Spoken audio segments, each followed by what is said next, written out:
Hi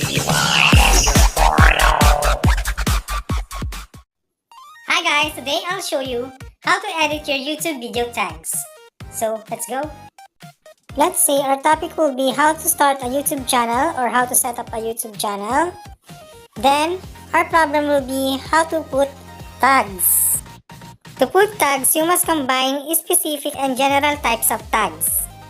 General, which means wide cover or broad cover, like tips and tricks, tutorial, YouTube tips, beginners, combined with some specific tags like how to start a channel, how to create a channel, anything that is near to the title of your main video or main topic. When you are putting tags, remember that you put comma after each title or tags so that it will be recognized by the system. Remember that tags must be specific and general. Again, specific and general.